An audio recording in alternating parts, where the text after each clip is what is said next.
Olá, querido, seja bem-vindo ao programa Gabinete. Eu sou o pastor Álvaro Cruz, pastor do Ministério Fronteira na Barra da Tijuca.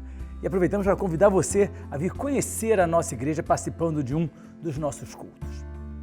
O final do ano está chegando e com isso a gente olha para trás e vê que esse ano foi um ano bastante turbulento. E eu não me refiro à questão política, mas eu me refiro sim à questão espiritual.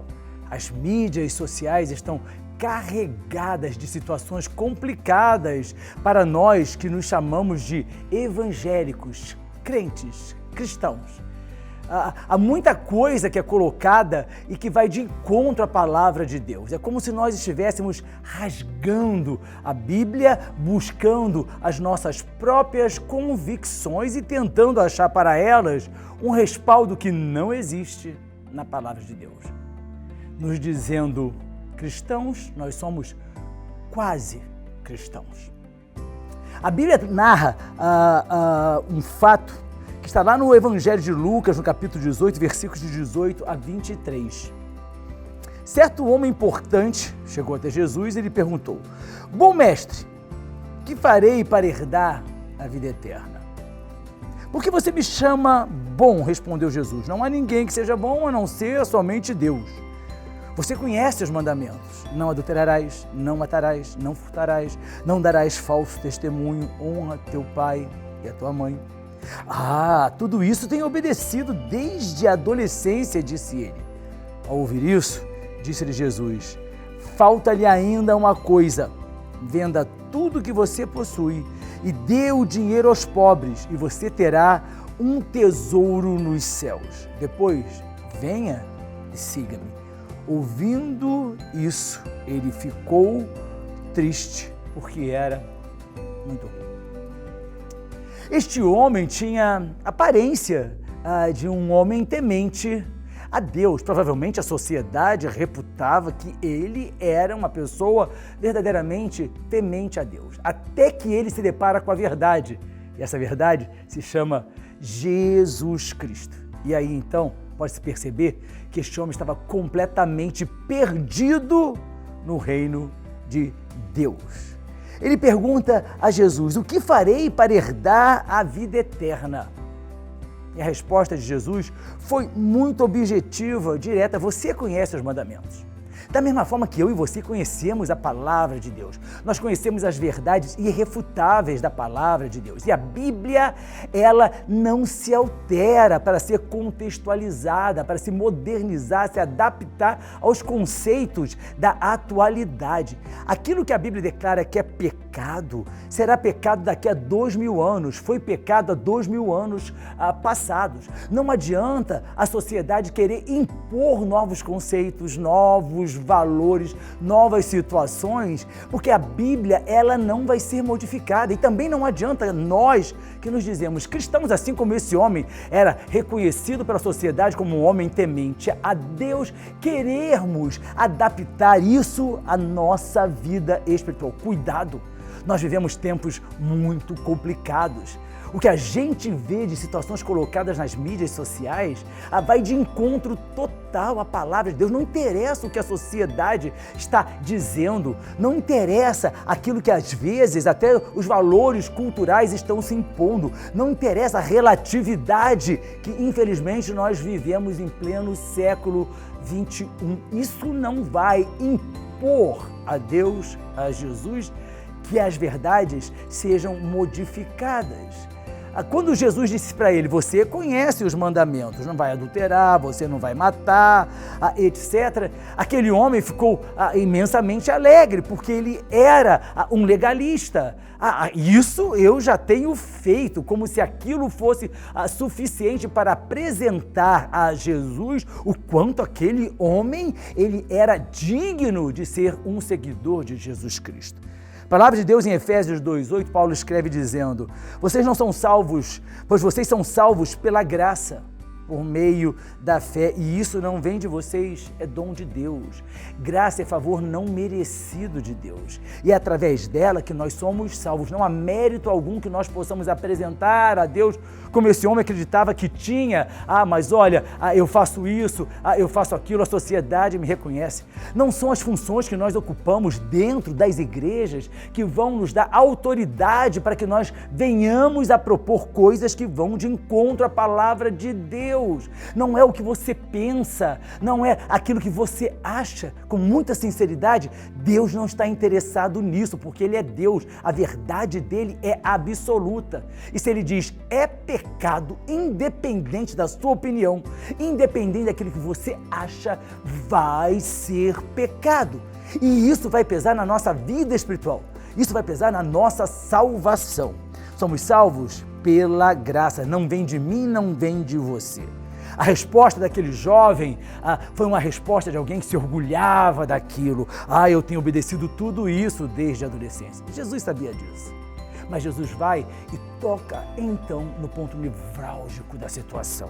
Ele diz para aquele homem, falta ainda uma coisa.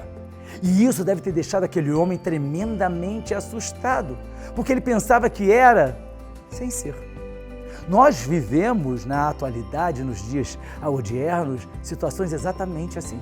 Pessoas que acham que são, mas não são. As igrejas, infelizmente, estão cheias de pessoas que se dizem crentes, cristãos, seguidores de Jesus Cristo, mas que, na verdade, estão buscando um caminho fácil, um caminho simples, não aquele caminho tão absoluto que a palavra de Deus nos impõe. Charles Spurgeon, que é considerado o príncipe dos pregadores, em determinada ocasião, ele disse, quando a verdade é pregada, ela muda vidas.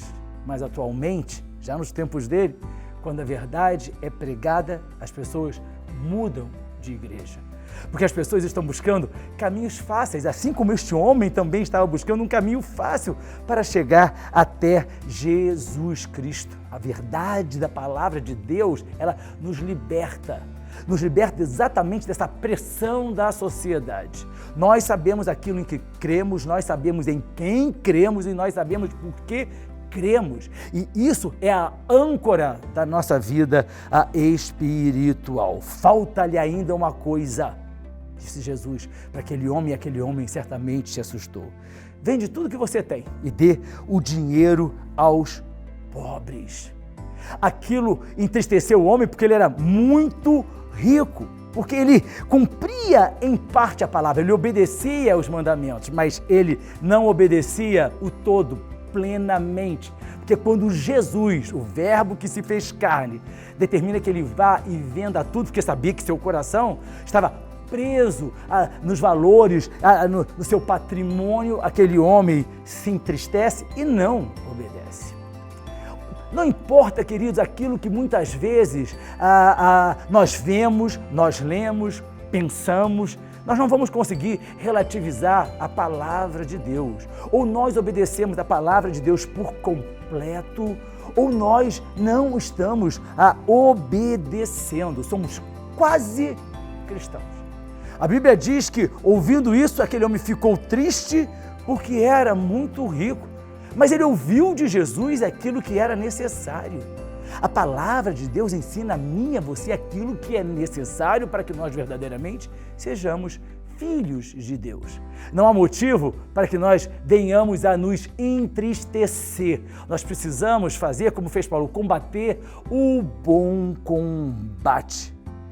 O que falta para você ou para mim para sermos um cristão completo conforme aquilo que Jesus espera de mim e de você? Mateus capítulo 22, versículos 37 e 38 nos diz assim: ame o Senhor, o seu Deus, de todo o seu coração, de toda a sua alma e de todo o seu entendimento. Este é o primeiro e o maior mandamento, amar a Deus. Mas a Bíblia também nos alerta que quem ama de verdade, obedece. João 14, 23 declara: se alguém me ama, guardará a minha palavra. Meu Pai o amará, nós viremos a Ele e faremos nele morada. João 15,14 declara: vocês serão meus amigos se fizerem o que eu lhes ordeno. João 14,15 também nos ensina: se vocês me amam, obedecerão. Eu e você precisamos obedecer a palavra de Deus. Ela é a nossa bússola, ela é a lâmpada para os nossos pés, ou seja, é ela que ilumina o caminho da vida por onde nós vamos andar. E nós estamos indo em direção aos céus. Não importa aquilo que a sociedade declara que é certo, não importa aquilo que a sociedade diz que precisamos contextualizar, os tempos mudaram, precisamos aculturar de acordo com os valores a que nós estamos vivendo. Não importa os valores da sociedade, importa aquilo que a palavra de Deus nos ensina, para que nós não venhamos a ser como este homem, quase um cristão, obedecendo em parte, mas não obedecendo em todo. Que nós tenhamos alegria em obedecer a palavra de Deus. 1 João, capítulo 2, versículo 4, diz assim: aquele que diz, eu o conheço, mas não obedece aos seus mandamentos, é mentiroso, e a verdade não está nele.